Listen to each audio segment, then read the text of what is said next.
Hi friends, നമുക്ക് rich plum കേക്കിൻ്റെ recipe ഒന്ന് നോക്കാം. ഇതുപോലെ പെർഫെക്റ്റായിട്ട് പ്ലം കേക്ക് എങ്ങനെ ചെയ്യാമെന്ന് നമുക്കൊന്ന് നോക്കാം. ഇതിന് വേണ്ടിയിട്ട് ഞാൻ ഇത്രയും ഡ്രൈ ഫ്രൂട്ട്സും കാര്യങ്ങളുമാണ് എടുത്തിരിക്കുന്നത്. അത് നിങ്ങൾക്ക് ഇഷ്ടമുള്ള അളവിൽ ആഡ് ചെയ്യാം. അതിനൊരു ജാതിക്കായും 1/4 ഭാഗം ജാതിക്കായും 4-5 കഷ്ണം പട്ടയും ഇട്ടൊരു 10 ഗ്രാമ്പൂ എടുത്തിട്ടുണ്ട്. അത് നമ്മൾ പൊടിച്ചെടുക്കണം. ആദ്യം 1 കപ്പ് ബ്രൗൺ ഷുഗർ കാരമലൈസ് ചെയ്യണം. അത് തുടങ്ങുന്നതിന് മുമ്പ് കുറച്ച് സ്റ്റെപ്പ് ഉണ്ടല്ലോ, അതെല്ലാം ആദ്യം നമ്മൾ ചെയ്ത് വെച്ചിട്ട് വേണം കേക്ക് റെഡിയാക്കാൻ തുടങ്ങാൻ. അതിലേക്ക് അത് മെൽറ്റായി കഴിയുമ്പം അതിലേക്ക് 1 കപ്പ് ബ്രൗൺ ഷുഗറിന് 1/2 കപ്പ് ചൂടുവെള്ളമാണ് ഞാൻ ആഡ് ചെയ്തത്. അത് കുറച്ച് ആഡ് ചെയ്ത് അത് മെൽറ്റാക്കി എടുക്കണം. അതേ തവയിലേക്ക് 5 ഓറഞ്ചിൻ്റെ ജ്യൂസ് ഞാൻ സ്ക്വീസ് ചെയ്തെടുത്ത് നല്ലതായിട്ട് പിഴിഞ്ഞെടുത്തിട്ടുള്ളതാണ്. അതിലേക്ക് ആ ഡ്രൈ ഫ്രൂട്ട്സും ആ സംഭവങ്ങളും എല്ലാം കൂടെ ഇട്ട് നമുക്കതൊന്ന് ഡ്രൈ ആക്കി എടുക്കണം. ആ ഓറഞ്ചിൻ്റെ ജ്യൂസ് ഡ്രൈ ആയി അതിലെല്ലാം പിടിച്ച് കിട്ടുന്നത് വരെ നമ്മളതെല്ലാം ഇളക്കി കൊടുത്ത് നന്നായിട്ടതെല്ലാം ചെയ്തെടുക്കണം.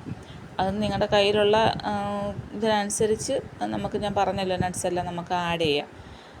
എൻ്റെ കയ്യിലുള്ളതെല്ലാം ഞാൻ ആഡ് ചെയ്തിട്ടുണ്ട്. അത് ഞാൻ അഥവാ ഇനി വേണമെങ്കിൽ ഒന്നുകൂടെ ചെയ്യാമെന്നുള്ള തരത്തിലാണ് ഞാൻ ഉണ്ടാക്കിയെടുത്തിരിക്കുന്നത്. ഇനി ഇതിൽ 1.5 കപ്പ് മൈദയാണ് ഞാൻ എടുത്തിരിക്കുന്നത്. 1.5 കപ്പ് മൈദയ്ക്ക് 1 ടീസ്പൂൺ ബേക്കിംഗ് പൗഡറും പൊടിച്ചു വെച്ചിരിക്കുന്ന മസാല ഉണ്ടല്ലോ, അതൊരു 3/4 സ്പൂണും ഞാൻ ഇട്ടിട്ടുണ്ട്. അത് നന്നായിട്ട് വിസ്ക് വെച്ച് നന്നായിട്ടത് മിക്സ് ചെയ്തെടുക്കണം. അതെല്ലാ ഭാഗത്തും കിട്ടണം. വിസ്ക് വെച്ച് നന്നായിട്ടത് മിക്സ് ചെയ്തെടുക്കണം. എല്ലായിടത്തും ആ മസാലയും ബേക്കിംഗ് പൗഡറും നമ്മൾ അരിക്കുന്നില്ല, മിക്സ് ചെയ്തെടുക്കും. നമുക്ക് ഫ്ലഫി ആയിട്ടും കിട്ടും. ഒരുപാട് സോഫ്റ്റായിട്ട് കിട്ടണ്ടല്ലോ. പ്ലം കേക്കിൻ്റെ ഒരു ടെക്സ്ചർ അങ്ങനെയല്ലേ.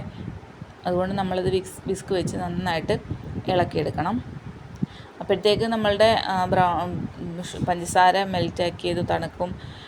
ഡ്രൈ ഫ്രൂട്ട്സ് അതെല്ലാം ഡ്രൈ ആക്കി എടുത്തതും അതും എല്ലാം തണുത്ത് സെറ്റായിരിക്കണം. എന്നിട്ട് വേണം ഇതെല്ലാം നമ്മൾ തുടങ്ങാൻ.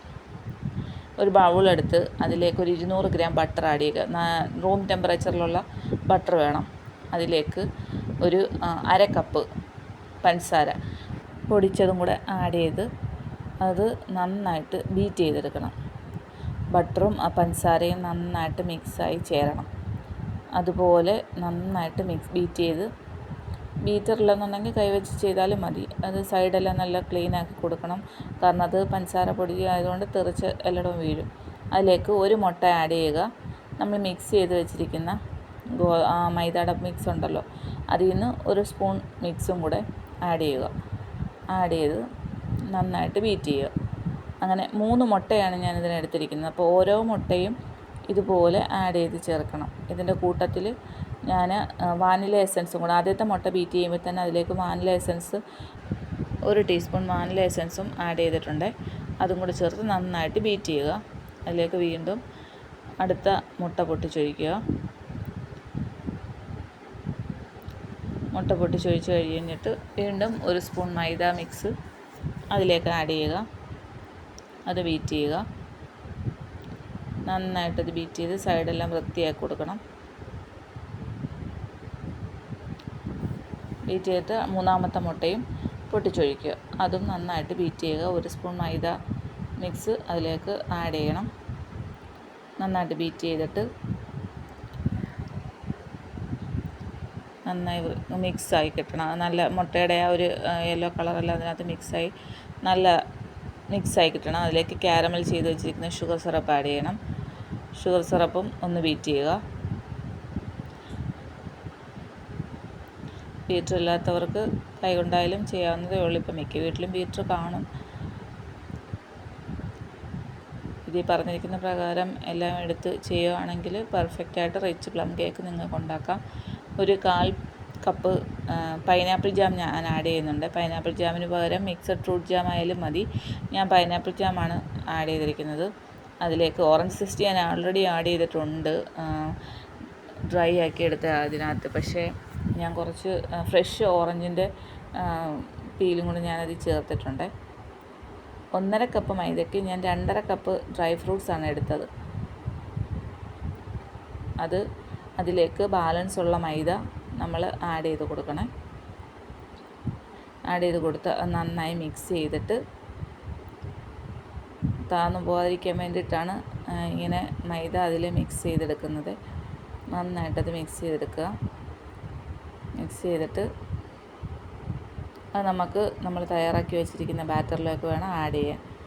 നന്നായിട്ട് മിക്സ് ചെയ്യണം.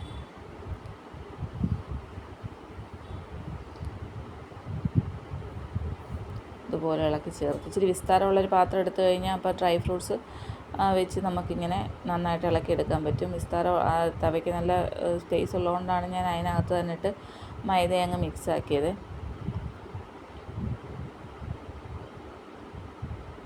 മിക്സ് ചെയ്തിട്ട് തയ്യാറാക്കി വെച്ചിരിക്കുന്ന ബാറ്ററിലേക്ക് കൂട്ട് ആഡ് ചെയ്യുക. ആഡ് ചെയ്ത് കഴിഞ്ഞിട്ട് നന്നായിട്ട് ഇളക്കി കൊടുത്ത് എല്ലായിടത്തും അത് മിക്സാക്കി എടുക്കുക. പാത്രത്തിൻ്റെ സൈഡൊക്കെ നല്ലതായിട്ട് ക്ലീൻ ആക്കുക. 8 ഇഞ്ചിൻ്റെ ഒരു ടിന്നാണ് ഞാൻ ബട്ടർ പേപ്പർ വെച്ചിട്ട് എടുത്തിരിക്കുന്നത്. അതിലേക്ക് ഈ മിക്സ് ഒഴിച്ച് ലെവൽ ചെയ്ത് ടാപ്പ് ചെയ്യണം. ഞാൻ ടാപ്പ് ചെയ്യുന്ന വീഡിയോ കാണിച്ചിട്ടില്ല. ഗ്ലാസിൻ്റെ പുറത്താണ് ടാപ്പ് ചെയ്യാൻ. ടാപ്പ് ചെയ്തിട്ട് ഓവനിൽ വെച്ച് 15 മിനിറ്റ് പ്രീ ഹീറ്റ് ചെയ്ത ഓവനാണ്. 200 ഡിഗ്രിയിൽ 180 ഡിഗ്രിയിൽ എനിക്കിത് ബേക്കായി കിട്ടാൻ 2 മണിക്കൂറിനടുത്ത് വേണ്ടി വന്നു. 2 മണിക്കൂർ ബേക്ക് ചെയ്തെടുത്തതാണ്. അപ്പം ബേക്ക് ചെയ്തെടുത്ത കൂട്ടത്തിൽ മുകളിലും താഴെയും കുറച്ചൊന്ന് ബ്രൗണിഷ് കളർ കൂടിപ്പോയി. ഒന്ന് ബേക്ക് ചെയ്തെടുത്ത ടെമ്പറേച്ചർ കൂടിപ്പോയതായിരുന്നു. പക്ഷേ കേക്ക് ഓക്കെ ആയിരുന്നു. നല്ല കേക്കാണ്. എല്ലാവരും ട്രൈ ചെയ്ത് നോക്കണം. റിച്ച് പ്ലം കേക്കാണ്. സൂപ്പർ ടേസ്റ്റാണ്. എല്ലാവരും അത് ട്രൈ ചെയ്ത് നോക്കിയിട്ട് അഭിപ്രായം അറിയിക്കണം. കണ്ടോ, നട്ട്സ് ഒന്നും താന്നു പോയിട്ടോ ഒന്നുമില്ല. നമ്മൾ കടയിൽ നിന്ന് മേടിക്കുന്ന പോലെ തന്നെ നമുക്ക് ഈ കേക്ക് കിട്ടും. എല്ലാവരും ട്രൈ ചെയ്ത് നോക്കണം. നോക്കിയിട്ട് തീർച്ചയായിട്ടും അഭിപ്രായം അറിയിക്കണം. Okay, by.